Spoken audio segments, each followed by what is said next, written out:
Hello everyone. तो आज के इस वीडियो में मैं आपको बताने वाला हूं कि अगर आप भी अपने ज़मीन के दाखिल खारिज करवाने के लिए जा रहे हैं तो अगर आपके ज़मीन के पेपर्स में अगर ये 5 कारण अगर आपका यहां पर देखने को मिल जाता है तो आपका दाखिल खारिज को नहीं किए जाएंगे, दाखिल खारिज का काम को आगे नहीं बढ़ाए जाएंगे। ये 5 कारण क्या है और ये 5 सबसे बड़ी वजह क्या है जिसके बारे में आप सभी व्यक्ति को मालूम होना बेहद ज़रूरी है। जब तक ये 5 कारण आपके पेपर्स में यहाँ पर लगे हुए रहेंगे तो आपका दाखिल खारिज यहाँ पर नहीं होने वाले हैं। अगर आप ये 5 गलती करते हैं तो आपका दाखिल खारिज नहीं होने वाले हैं।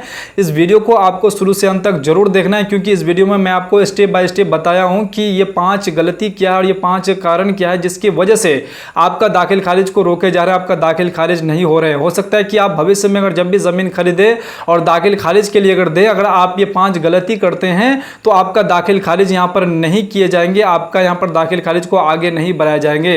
तो ये 5 कारण क्या है इसको स्टेप बाय स्टेप समझते हैं। अगर आप इस चैनल पर नए आए हैं तो इस चैनल को सब्सक्राइब अभी कर दीजिए और साथ में बेल आइकन को भी जरूर प्रेस कर दीजिए क्योंकि इस चैनल पर हम इस तरह की वीडियो अपलोड करते रहते हैं। तो चलिए पहला जो है सबसे बड़ा जो आपका यहाँ पर कारण है इसे जान लेते हैं। अधूरे या गलत दस्तावेज। कई लोग जो है रजिस्ट्री करा लेते हैं लेकिन आवश्यक दस्तावेज जैसे आपका पहचान पत्र हो गया, उसके बाद आपका खेसरा, उसके बाद खतौनी नक्शा या फिर टैक्स रसीद जमा नहीं करते हैं। बिना सही कागजों के दाखिल खारिज आगे नहीं बढ़ता है। अगर आप जब भी रजिस्ट्री करते हैं तो रजिस्ट्री करवाते समय में आपको जो पेपर्स मिलते हैं और उस पेपर्स को अगर मान के चले कोई अगर एक पेपर अगर आप छोड़ जाते हैं और उसमें अगर आप अपलोड करते हैं तो अगर अपलोड करते समय में अगर इस तरह की अगर यहाँ पर त्रुटि मिलती है तो इस कारण से भी आपका जमीन का दाखिल खारिज को आगे नहीं बढ़ाया जाएंगे क्योंकि उनको पूरा डिटेल यहाँ पर नहीं मिल पा रहा। आपका जितना भी पेपर है वो सारा पेपर जो है यहाँ पर आप अपलोड नहीं किए हैं अप्लाई करते समय में, तो हो सकता है कि इस कारण से भी आपका दाखिल खारिज को रोके जा सकते हैं।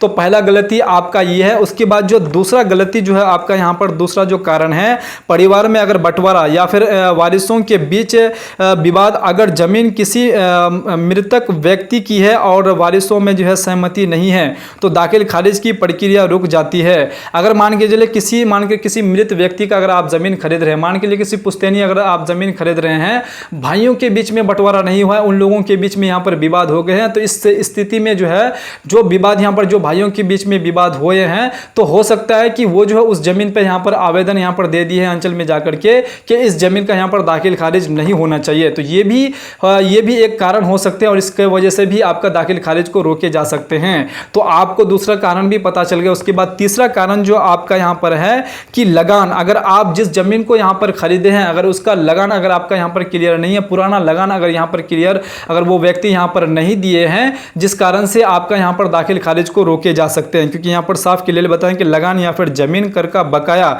जब तक यहाँ पर सारी पुरानी बकाया रसीद जमा नहीं की जाती है तो यहाँ पर जो है अधिकारी दाखिल खारिज को मंजूरी नहीं देते हैं। तो आपको ये चीज़ मालूम होना बेहद ज़रूरी है कि अगर आप जो भी ज़मीन खरीदें उसका आप पुराना आपको जो है जमाबंदी आपको देख लेना बेहद ज़रूरी कि वो जमाबंदी यहाँ पर क्लियर है कि नहीं है। तो इस कारण से भी आपका यहाँ पर दाखिल खारिज को रोके जा सकते हैं। उसके बाद चौथा जो आपका यहाँ पर जो है कारण है वो चौथा कारण क्या है। देखिए अगर आप जब भी यहाँ पर दाखिल खारिज के लिए आवेदन करते हैं और आपका जो रजिस्ट्री होते हैं और ऑनलाइन जो यहाँ पर चेक किए जाते हैं तो रजिस्ट्री में अगर मान के आपका खाता खेसरा या फिर रकबा या फिर चौधरी या फिर नाम में अगर किसी भी प्रकार की त्रुटि हो जाते हैं या फिर आपका रजिस्ट्री गलत हो जाते हैं तो उस कंडीशन में भी आपका यहाँ पर जो जमीन आप दाखिल खारिज के लिए दिए हैं तो वो दाखिल खारिज वहाँ पर आपका रुक सकता है। और आपका जो खाता खेसरा अगर अधिक यहाँ पर खाता खेसरा बैठा दिए हैं और ऑनलाइन में वो मैच नहीं हो रहे हैं तो इस कंडीशन में भी आपका यहाँ पर दाखिल खारिज को रोके जा सकते हैं। उसके बाद अगला जो आपका जो पांचवा और सबसे बड़ा गंभीर कारण जो जानकारी होना बेहद जरूरी है क्योंकि मैक्सिमम लोग जो है इसके यहाँ पर जो अंडर आ जाते हैं और उन्हें जो है जमीन खरीदने के बाद बहुत परेशानियों का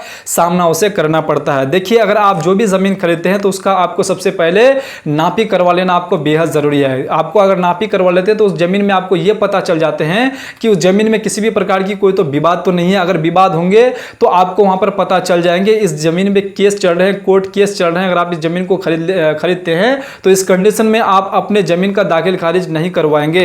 अगर वो जमीन पे अगर केस चले, जब तक उस जमीन का यहाँ पर जजमेंट नहीं मिल जाते हैं तब तक जो वो जमीन का दाखिल खारिज यहाँ पर नहीं किए जाएंगे। तो इस केस में भी आपका यहाँ पर जो दाखिल खारिज को रोके जा सकते हैं। तो आपको इस कारण के भी बारे में मालूम चल गए होंगे कि ये 5 ऐसे कारण हैं जिसके वजह से आपका यहाँ पर जमीन का दाखिल खारिज को रोके जा सकते हैं। तो आपको मालूम होना बेहद जरूरी है कि जब भी आप जमीन खरीदें तो आपको ये सारे कारणों को जो है आपको मालूम होना चाहिए कि अगर आप ये गलती करते हैं तो इस गलती के कारण आपका यहाँ पर दाखिल खारिज को रोके जा सकते हैं और आपका लाखों का पैसा डूब सकता है और आपका यहाँ पर समय भी बहुत खराब यहाँ पर हो सकता है। तो इसलिए जब भी आप जमीन खरीदें तो इन 5 गलतियों को आप बिल्कुल ना करें। तो ये 5 ऐसे बड़े यहाँ पर कारण हैं जिनकी वजह से आपके दाखिल खारिज अटक सकते हैं। उम्मीद करता हूं कि आपको सारा चीज समझ में आ गए होंगे।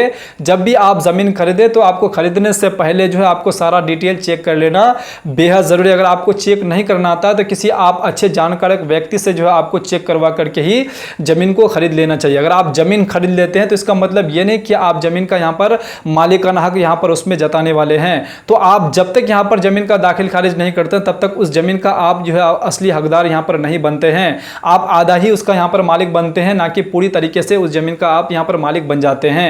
तो आपको जब भी आप जमीन खरीदें तो खरीदने से पहले जो उसका जमाबंदी अच्छे तरीके से देख लें और उसका बंटवारा भी आप देख लें कि उस भाइयों के बीच में जो है किसी भी प्रकार की कोई तो विवाद तो नहीं है। आपको यह भी देख लेना बेहद जरूरी कि उस जमीन में यहाँ पर जो है कोई केस वगैरह तो नहीं है। अगर केस है तो फिर उस जमीन को आपको खरीदने से बिल्कुल बचना चाहिए, क्योंकि वो जमीन का आपका दाखिल खारिज होने वाला नहीं है।